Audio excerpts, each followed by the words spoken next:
Good afternoon, everyone. Welcome to the May 24th meeting of the Rotary Club of Louisville. I'm Tony Kemper, head of the DePaul School, counting down final days of the school year, and I'm also president of our club. And to lead us in our invocation is Reverend Robin Jennings.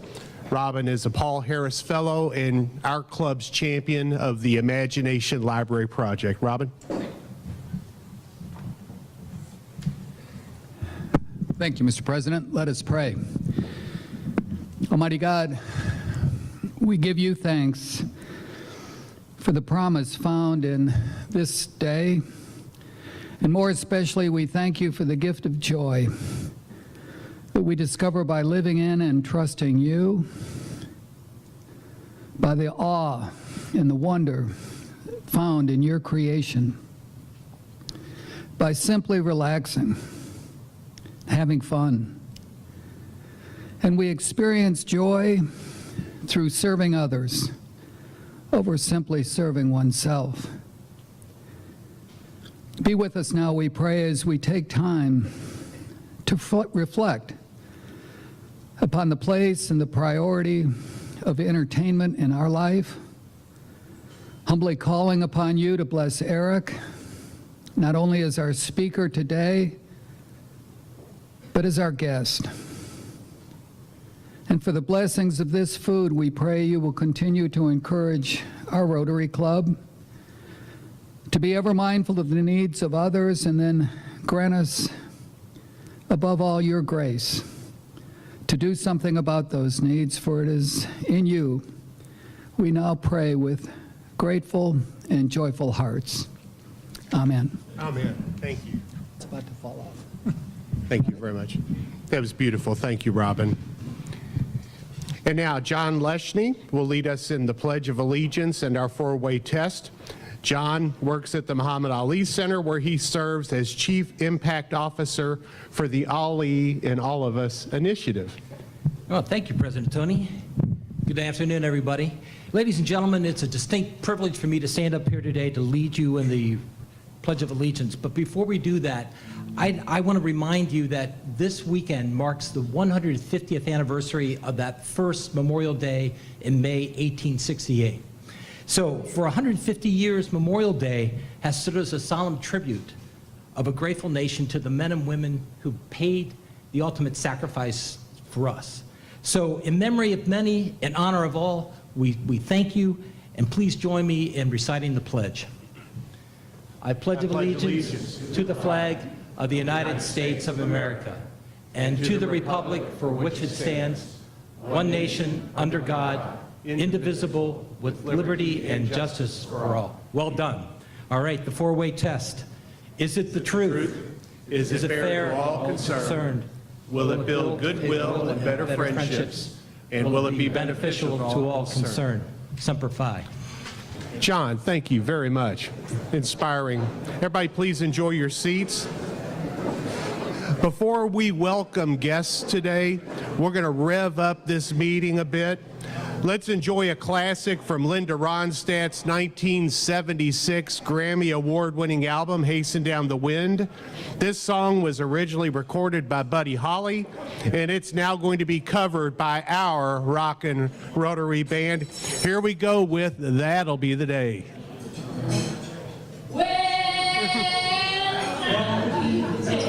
When you say goodbye, that'll be the day. When you make me cry, you say you won't believe me. You know it's a lie, 'cause that'll be the day. When I die, well, that'll be the day. When you say goodbye, that'll be the day. When you make me cry, you say you won't believe me.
right, outstanding. Bob Slatter and Dave Hinton on the guitars, too. Well done, gentlemen. Deborah, great job. So that was 1976, and I was a 15-year-old, and oh my gosh, did I have a crush on Linda Ronstadt. I thought she was absolutely everything. I heard an amen. Before we, let's see, it's now time to welcome our guests, and we do have several guests here today. It's always a pleasure to welcome guests here to the Frazier for our club meetings. So if you do have guests, please come to the microphone, as Ken and past President Alice have done. Please introduce yourself first, and then guests, please stand so we can acknowledge you. Ken? President Tony, Ken Grossman, the band was great, but where's the harmonica? No, Not today. All right, so our speaker, Eric Granger, has two guests with us today. Chip Sutherland, who is with Hilliard Lyons and is a consultant to the Yum Center. And we also have with us Robbie Valentine, mostly known as Double Zero on the 1986 U of L championship team, but he currently serves as Director of Sales for the Yum Center and AEG. Welcome.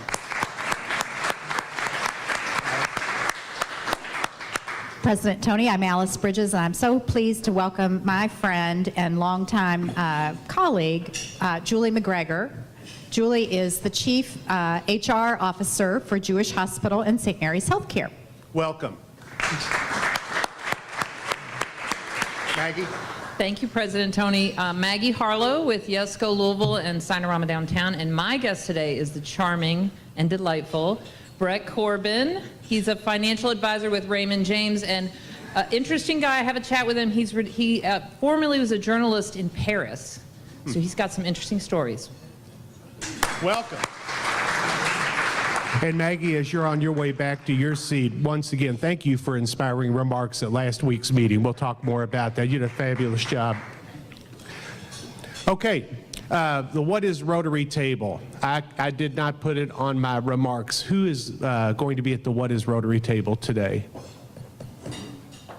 Hey, Robbie, would you do the What is Rotary table afterwards? All right, somebody will be there. So if you are one of our guests and you're interested in joining the Rotary Club, learning about the Rotary Club, we'll be on that side of the wall. We'd love to chat with you. It was sarcasm. Bad attempt at it. Now, Luke Schmidt, our announcer for May, our president-elect nominee, and he has many, many announcements and comings up for the month of May. Luke, thanks. Thank you, President Tony. Lots of announcements. Do I have 2 minutes? Take what you need. Okay, first of all, lots of birthdays this week. Henry Heiser, Otto Federn, Clark Orr, Annette Grisani, and Deborah Hopper. Happy birthday to all of you. There will be an Aging Well Series meeting on Thursday, May 31st at 1 p.m. immediately following the Rotary Club's meeting. This month's speaker will be Chelsea Franz, doctorate and professor of nutrition and exercise at Bellarmine University. All ages are welcome to attend. Our District 6710 conference will be held on June 1st and 2nd in Paducah. It will be 2 days when Rotarians throughout our district will highlight accomplishments both locally and internationally, providing club awards, training officers, and completing a service project. Please make plans to join and attend, everybody in Paducah, and especially if you have never attended a district conference. You can register at DAX-CDB. The new member celebration dinner and service project will be held on Tuesday, June the 5th, from 6 p.m. until 9 p.m. at the Uspiritus, I hope I pronounced that right, Brooklawn Campus, 3121 Brooklawn Campus Drive. Rotarians will be assembling birthday bags for the children that have summer birthdays. New members who have attended both orientation sessions will receive their Rotary pins. Registration is also open on DAX-CDB.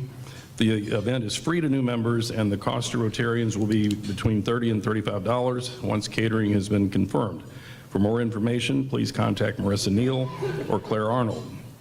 2018 honor flights will be on June 6th and June 27th from Louisville International Airport. The Lifeline Committee is looking for veterans who would like to participate in the trip, as well as Rotarians to support the Welcome Home festivities. Please contact Sophia Fisher or Jerry Martin for more information. Repair Affair needs help on Saturday, June the 9th from 8 a.m. until 1 p.m. The Rotary team will focus on yard work and painting. Look for sign-up opportunities at upcoming Rotary meetings, or please contact Mike Fallett or Jerry Martin. The Rotary Club of Louisville's annual golf outing will be held on Tuesday, June 12th at the Glen Oaks Country Club. The cost per player is $79. Registration forms are available now through Sparks or with Kinsey at the registration desk. There are also flyers on your table along with a golf ball. For more information, please contact Cliff Elgin. Rotarians can save up to 20% on tickets to see Waitress with music by Sarah Bareilles on June 26th through July the 1st. The link to purchase tickets or to get more information can be found in the latest edition of Sparks. Join your fellow Rotarians and their families at the Louisville Zoo on Wednesday, July 18th from 6 p.m. to 9 p.m. There will be Southern barbecue and activities for all ages. More details will follow as we get closer to the date. And finally, all of us have heard the old saying, I need to have my temperature checked when visiting with our doctor. Well, the same is true with our club. From time to time, the club has found it useful to survey our members to find out how they feel about things related to the club, hence taking our temperature, so to speak. Starting later today, every member of the club will receive an email with a link to an easy-to-take survey on SurveyMonkey. With only 10 or so questions, it won't take you long to complete the survey. This will give you a chance to tell the club's leadership how you feel about the club in two important areas: meeting experience and membership experience. I encourage everyone to take the survey as soon as possible. Share with us your candid and anonymous answers. Your responses will help shape things as the club continues to move forward as one of the leading clubs in the world. The survey will be open for 2 weeks. For our members who do not use computers, you can pick up a hard copy of the survey at the front desk today. Please fill it out and return it to Alyssa. Also want to give a shout out to Chris Whalen, the Vice Chair of the Communications Committee. Chris did a wonderful job in helping put this survey form together. He's at the dentist. He'd much rather be here, but he couldn't do it. Lastly, told you I need more than 2 minutes. Next week's meeting here at the Fraser will feature Lisa, should have checked this one, Baharunas, I know I butchered that, Vice President, Entrepreneurship and Talent with GLI. Her topic will be Enterprise Corporation and the startup community. And that concludes the announcements. Thank you, Luke. Thank you. Thank you very much. If you have any questions about the survey, please see Alyssa or myself or President-elect Barry Barker. We'd be happy to answer those questions for you. Now it's time for Shouts Out, and last week we celebrated one success story after another as our Rotary Promise Scholars were recognized. It was an inspiring meeting with guests from our partner colleges and universities represented as well. Our mentors presented medallions to each of our scholars who beamed as they were acknowledged. And we have a video to share with you which was telecasted on local news later that evening. Watch this, please.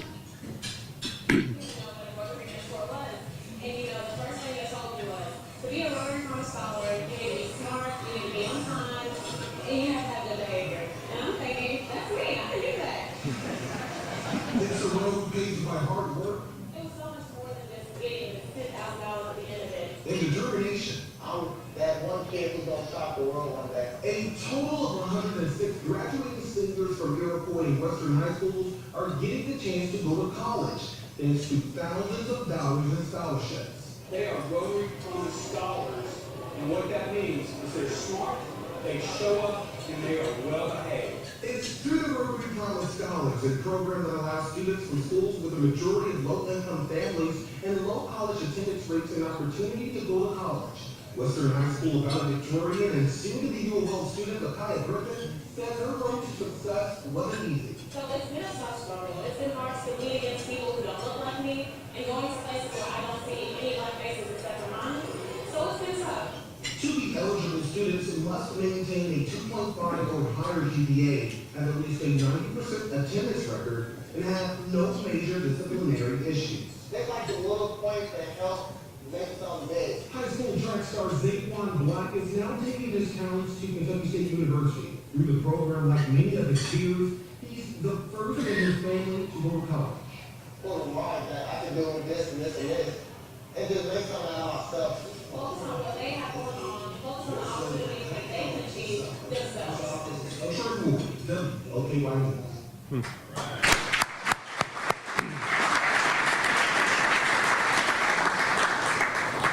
And once again, another round of applause, please, for those who throughout the year and in years past have served as Rotary Promise Scholar mentors. Would you please stand again? We can't thank you enough. Mentors.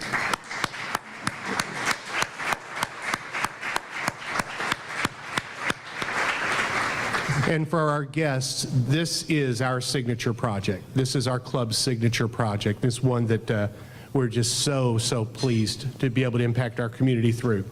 Is Jerry Greenwell here today? I was looking for Jerry earlier. Well, I might repeat this next week too, but a shout out to Jerry. He was the recipient of the Wilson Wyatt Award during the Community Foundation of Louisville's 15th annual Professional Advisor Seminar on May 11. And that award honors Jerry for his excellence in philanthropic advising and his many years of dedication to the community. Maybe want to drop him an email, quick message, let him know that we're proud of him and grateful. And now finally, it's a Paul Harris acknowledgement. The Paul Harris Fellow acknowledges individuals who contribute or who have contributions made in their names of $1,000 to the Rotary Foundation of Rotary International. The Paul Harris Fellowship was created in 1957 as a way to encourage and recognize contributions to the Rotary Foundation, which promote peace and which elevate people and communities around the world through Rotary service projects. We have a Paul Harris Fellowship to present today. Those in the room who are Paul Harris Fellows, would you please stand as we welcome to the podium our latest Paul Harris Fellow. He's a 13-year member of our club, owner of MPI Printing, Todd Warren. Todd.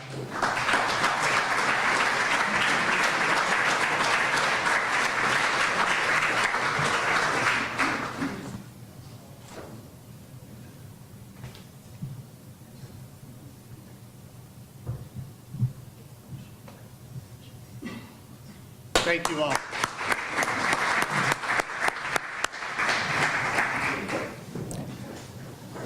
Now, Ken Grossman will introduce today's speaker, Eric Granger. Ken is owner of Executive Image Custom Clothier. He, too, is a Paul Harris Fellow and chair of our Speakers Committee. Thank you, Ken. Thank you, Tony. I'm honored to introduce today's speaker, Eric Granger, who is the general manager of the KFC Yum Center. Eric was named GM of the Yum Center at the beginning of this year. He is an industry veteran with more than 20 years in the facilities management industry. As GM, Eric is responsible for the management of the arena's business operations and the development of the new revenue opportunities for the 22,000-seat arena, which serves as the home of the University of Louisville's men's and women's basketball programs. Prior to joining AEG and the KFC Yum Center, Eric spent 7 years as the vice president and GM for Memphis, Tennessee's FedEx Forum, home of the NBA's Memphis Grizzlies and the University of Memphis Tigers. Funny how that works. From 2005 to 2010, Granger served as GM of the Nationwide Arena in Columbus, Ohio, home of the NHL Columbus Blue Jackets. Eric's colleague, Robbie Valentine, says Eric brings a high level of confidence, character, faith, and a smile to the office every day.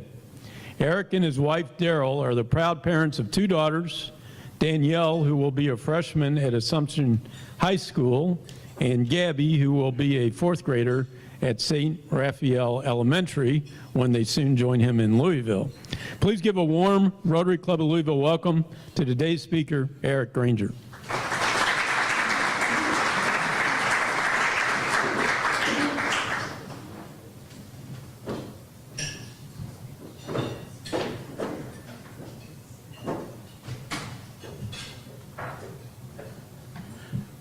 Well, good afternoon. First, I want to thank Ken Grossman and President Kemper for allowing me to speak today. As I'm new to Louisville, I appreciate any opportunity that I have to be in front of a group of people like you. I've been a long admirer of the Rotary Club. In the cities that I've lived in, I've seen the good work that you do, like the scholarship that I just learned about. You should take a lot of pride in what you do and how you serve the community, and it's an honor to speak in front of you today. Just a quick word of warning. I'm going to do my best not to rush through this speech. My car is packed, and as soon as I leave here this afternoon, I'm on vacation for 9 days. So quite honestly, you're the only thing that's keeping me from a pina colada on the beach. So here we go. I've been in Louisville now since January the 2nd, and my family and I are very excited about making this our home. I have lived in other cities, and we weren't looking to leave Memphis. We were very happy there. But when we got this opportunity and we looked at Louisville, we knew this was the right opportunity, the right time, and this would be the last move for us. We're very happy to be part of Louisville's community, and we look forward to being active citizens, taking part in all the great activities that Louisville has to offer. Personally, I appreciate everyone that's welcomed us, both from a business standpoint and personally. It's been very welcoming, I'm very honored that everyone has opened their arms, from our staff at the Yum Center to business people to just folks in the community. So before I go into the reasons why Louisville and Kentucky should be proud of the KFC Yum Center, just a little history lesson. Since I am new to Louisville, I was not here when the KFC Yum Center was first proposed. But as someone that watches industry news, I followed it as much as I could. Freedom Hall is, of course, an iconic arena, but the demands of today's events warranted a construction of a new state-of-the-art arena. So construction began in the summer of 2008, and the official ribbon cutting was held on October 10th, 2010. The venue now hosts an average of 130 events a year, including 25 to 30 concerts, 50 sporting events, 15 family shows, as well as several conventions, meetings, and other special events. Was anyone at the first concert at the Yum Center and remember what it was? The Eagles, on October 16, 2010. They've since played the arena 3 times, just most recently this past fall with their new lineup, with the unfortunate passing of Glenn Fry being replaced by his son Deacon Fry and Vince Gill, and it was an awesome show. And Louisville once again set a standard for the country because they weren't sure how it was going to work with the new lineup. But because it sold out here in Louisville, they knew that this had something, there was something to it still with the Eagles, and they continued their tour and now are on a world tour. Just some fast facts. Of course, we are the home of the University of Louisville men's and women's basketball teams, and we're very proud to be their home. We also are a must-play arena now for top-grossing tours like Bruno Mars and Paul McCartney, 4 sold-out shows of Garth Brooks, Ed Sheeran, Pink, Lady Gaga, and so many more. Was anyone at the Willie Nelson concert last night? I was. Robbie was. It was a great show. I had the munchies, but that's another story. Of course, we feature over 22,000 seats. So the arena has ample seating, which can accommodate all the hottest tours, all the traveling events around the country. And because of our large capacity, we often have the top grossing dates of the entire tour. We also have a curtaining system that can cut off the upper bowl for those events like last night that aren't going to sell 16,000 tickets. They're in the 8,000 range, so we are a multi-purpose arena. We were voted the 4th coolest arena in the nation, according to Rolling Stone magazine's industry poll of all arenas and stadiums. This is important because it's from those people who use the arena, the crews, the stagehands, the traveling acts, the managers. They love the KFC Yum Center, and there's a reason why they should. We attract more than 1 million people to our events annually, and of course we're within a driving distance of 75% of the nation's population. The venue attracts more than 50% of its clientele from surrounding cities, and I'll go more in detail about that in a minute.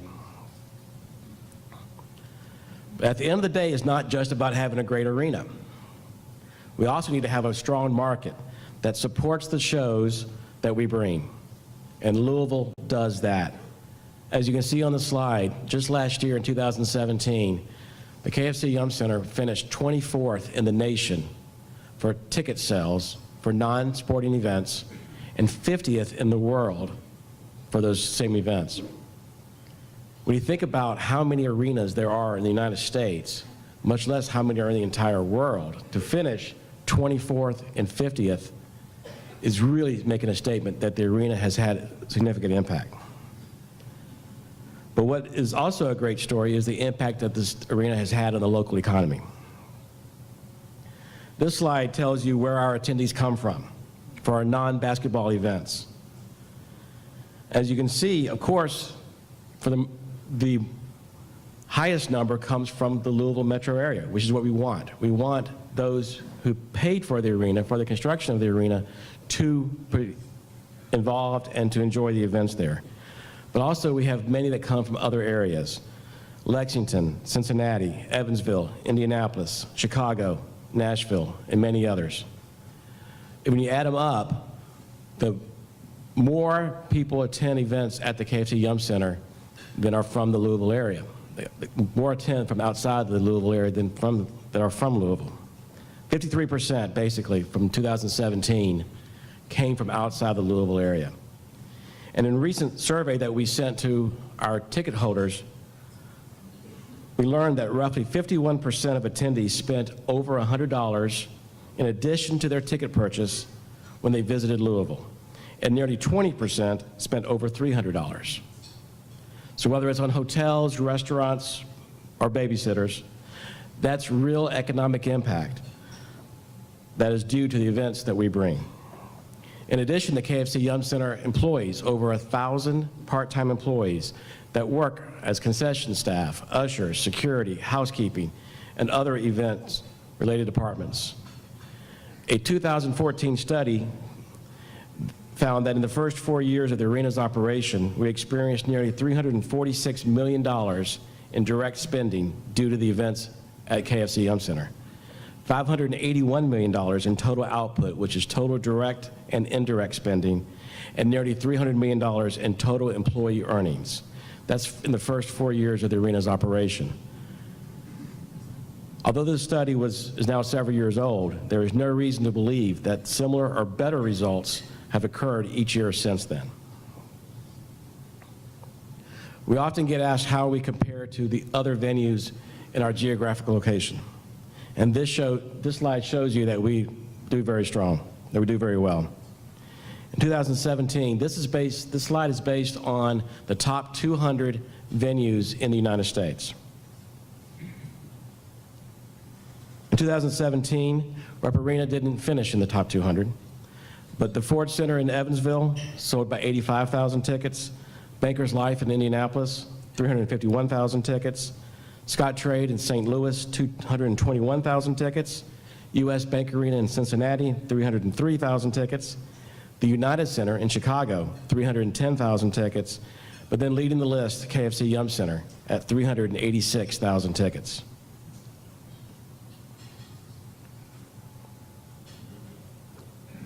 Ticket sales is what we need to remain a strong concert viable market. And Louisville, purchasing tickets, will continue to make sure we get these great concerts. With this wonderful opportunity that I have to be in front of you today, I want to discuss very briefly about the success story of the bond refinancing. As I was not here when this was accomplished, I will speak to you as an outsider, but mostly as an admirer of what was accomplished. As I stated earlier, I like to follow industry news, and so I listened to what was going on in Louisville, even though I was in Memphis. And I watched closely what was being said. I heard things like bankrupt, taxpayer bailout, house of cards, downgrade, default, disaster. No one really knew what the true future held, but everyone knew something needed to be done. With the appointment of our chairman of the Louisville Arena Authority, Scott Cox, he led the effort with the arena board to place the arena on a more stable financial footing. With his efforts, and of our partners, Hilliard Lyons, Frost Brown Todd, and others, we were able to work with the City of Louisville Metro Government, the Commonwealth of Kentucky, and the University of Louisville to develop a plan that will pay down the debt service, fund operating expenses and capital expenses to maintain the world-class facility, and use excess revenues to prepay debt service. That's an important thing to notice, that with excess revenues that are expected due to this bond refinancing, we expect to prepay the debt. I want to go back just for a second to the second point about the capital expenses. We all want this arena to last the life that it should. And so in order to do that, we needed to make sure we had the revenue sources to make capital purchase, to buy things, to have repair and maintenance, to do the things that we needed to do to make sure that the citizens of Louisville remain proud of the KFC Yum Center. Because of the success story of the bond refinancing, we're able to do that. So now we have new headlines. And everyone that cares about the success of the arena, and we all should care about the success of the arena, should take pride in what was accomplished. Some of the headlines you see: Yum Center set to save tens of millions of dollars with credit rating upgrade. Yum Center debt upgrades avert default to save taxpayers millions. Restructuring deal for Louisville Arena returns debt to investment grade. Financial outlook of KFC Yum Center looking up in the new report. And finally, Yum Center completes restructure of hundreds of millions in debt, staving off default. The efforts of Chairman Cox, the Louisville Arena Authority Board, our partners at Metro, the state of Kentucky, and the University of Louisville have accomplished something that is truly amazing and will have a positive impact to our community for many years to come.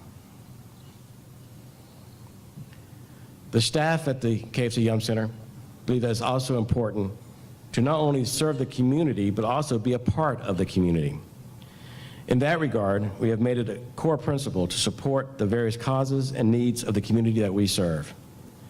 Examples of how we have done this at our events include hosting an annual Kids Cancer Alliance outing, multiple personal item collection drives for the military, a Susan G. Komen donation of $323,000 made during Jason Aldean's Concert for the Cure this past fall at the KFC Yum Center, a Wear It Forward coat drive for JCPS, multiple cell phone drives for soldiers, a Goodwill clothing drive, and then collecting money for the American Red Cross to support Hurricane Irma and Harvey victims. But not only do we want to serve the community at our events, that's easy.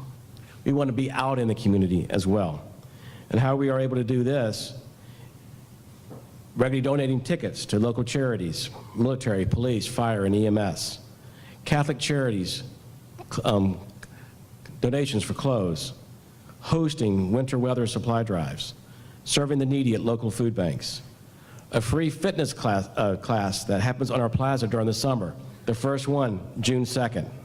Mark your calendars. And annual Earth Day activations including tree planting, trash pickup, and various recycling collection drives, participating in JCPS academies, and our staff volunteering at events with Habitat for Humanity, Blessings in a Backpack, which many are doing right now as we speak, and in a Wayside Christian Mission, and more. So it's important that we're part of the community as well as providing these great events. Our staff really enjoys these opportunities. And here are some of the pictures of some of the activities that our staff have participated in. Here you will see the staff involved in tree planting, mentoring, youth programs, fitness programs, and serving lunch to those in need. But at the end of the day, it's about events. We are looking forward to our 2018-19 Louisville men's and women's basketball seasons, and also these great events. Normally our summers are pretty slow for arenas.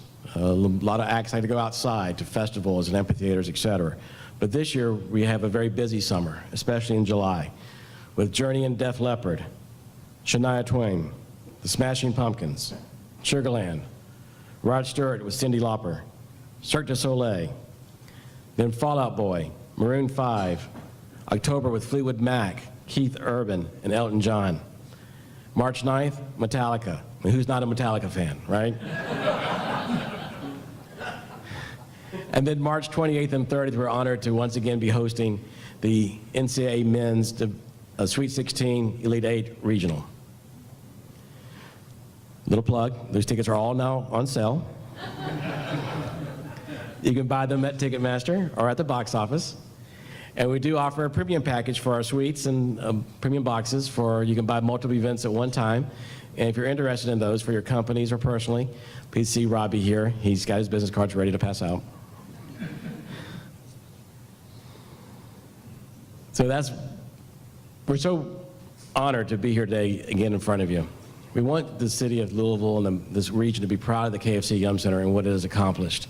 It truly is a remarkable story of how it was built, what was accomplished back in 2006, 7, 8, to have it built in 2010, and what's happened ever since then. There's a very bright future for the KFC Yum Center. We have a great staff that works hard and really take pride in the facility that we run. And so with that, I will say thank you very much.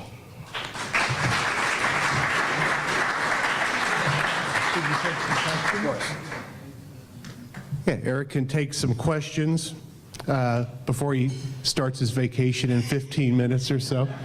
You know, I think you mentioned at the beginning when we were talking before the meeting, you started in this industry at University of South Alabama about 24 years ago? Correct. Okay, so what now is part of the arena, multi-use arena experience that you had no clue would be perhaps a need or a must-have or a non-negotiable at the beginning of your career? Well, I would say there's two things. First off is the size of the productions of the events that come in now. Last night we were joking because Willie Nelson's tour carries 3 trucks of production. When I was first getting started in the early 90s, that was an average size show, was 3 production trucks. Now, it's nothing to have a show that has 25 to 30 production trucks. It's all about the experience. So it's more video, it's more pyrotechnics, it's more lasers, what have you. And so the size of the productions that are required now, which is why the newer buildings are having to be built. Willie Nelson didn't need that. He just needs his guitar. He's good to go. You know, maybe a couple of speakers and a light and you're ready. And I kind of enjoy that, to be honest with you.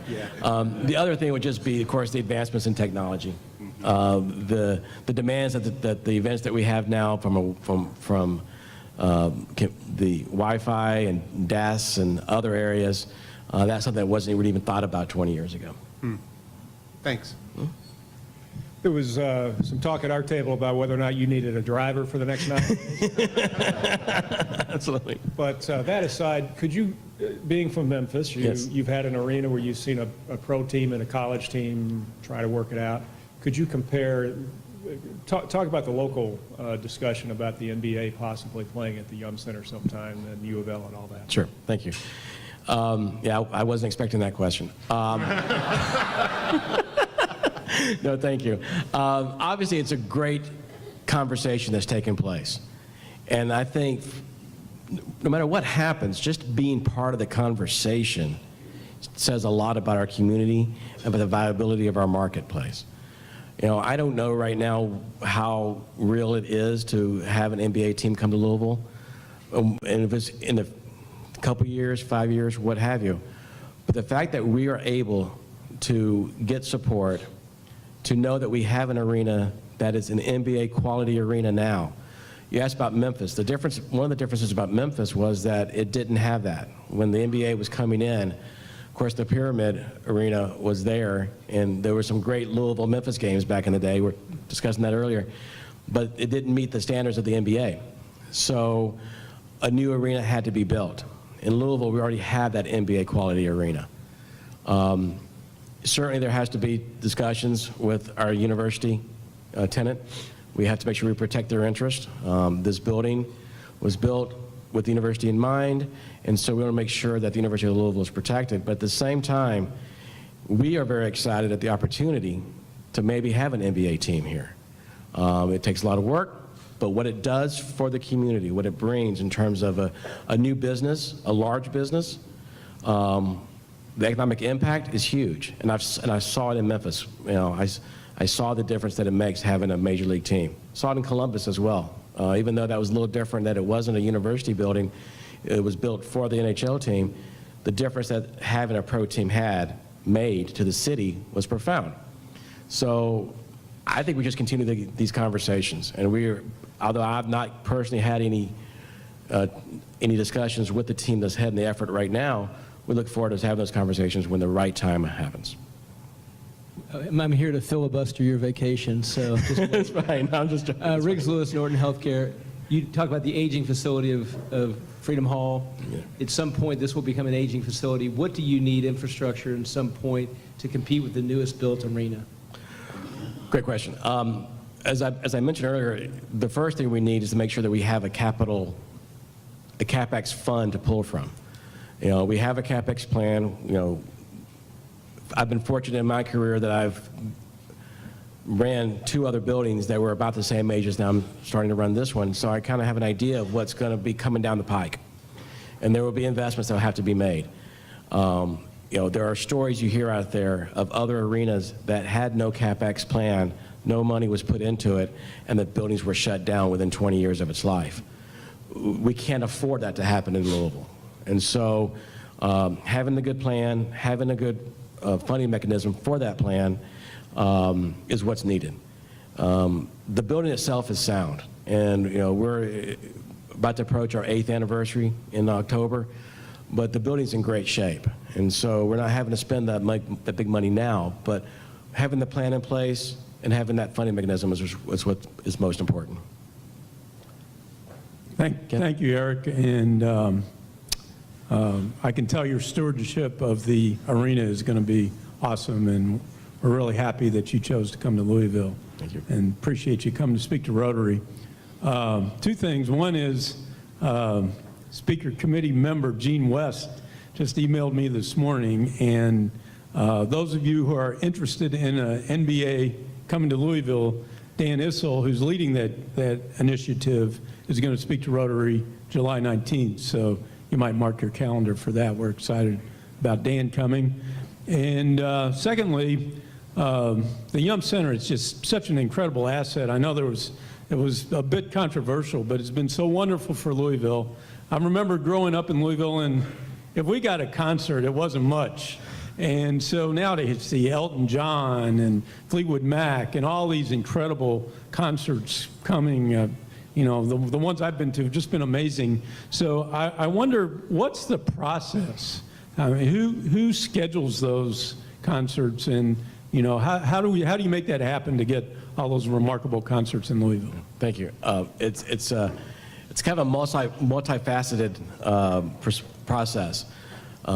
We are actively looking at who's going out, and that could be 1 or 2, 3 years in advance. We're finding out through our own corporate contacts, through AEG, or by going to meetings with agents and others in New York, LA, Nashville, to find out who's going to be touring. And then we want to make sure we're at least in the discussion as they start formulating their routing, because usually there's an agent that's sitting in his office, he has the map of the United States, and he's just picking. And for the most part, they're looking at the top 40 markets. And we make that cut, as you saw earlier, being number 24. So then it becomes just a matter of the promoter, who will actually be paying the artist, who comes to us and enticing them to come to the arena. And we do that by showing them these numbers, just telling them that this is a strong market. This is one you want to bring your show to. Like I said earlier, success begets success. So by selling tickets, that's what helps us bring these shows. But also, we're very aggressive. We don't rest on our laurels by any chance. We're traveling. I go to LA, go to New York, again, meeting with these agents or promoters, because the last thing you want to do is hear about a tour that's being announced and you didn't even know it was going to be going out. And so that can be frustrating. So we try to be in front of things. But typically, it's us going after them. Sometimes we just get a phone call. We didn't know what was happening. We get a phone call from an agent or promoter, and they check to see if our date's available. And, you know, calendar management's a big part of it. And if we are available and we can make the deal work, then we bring the shows in. Very rarely do we take risk on the events. We're typically renting the arena to a promoter. And so, you know, we were joking earlier about tractor pulls. I mean, Robbie will tell you, I'll book anything. So, you know, we want the building to be busy. That's what's important. Thank you for the presentation, and welcome to Louisville, and have a great vacation. I'm still trying to wrap my brain around Rod Stewart being in concert July 29th. I mean, I can't see him moving, and he's going to be up there. I don't know if he's going to kick a soccer ball from the stage or what, but he must be, I'm not even going to say how old he must be. I'm sure it'd be a great show. For their second and final performance today, our Rockin' Rotary Band will perform a song co-written by Tom Petty and a member of one of my favorite groups growing up, the Electric Light Orchestra, Jeff Lynne. And they co-wrote this song. It's called, it's from Full Moon Fever, and it is Free Falling. The Rockin' Rotary Band. Tom Petty, go.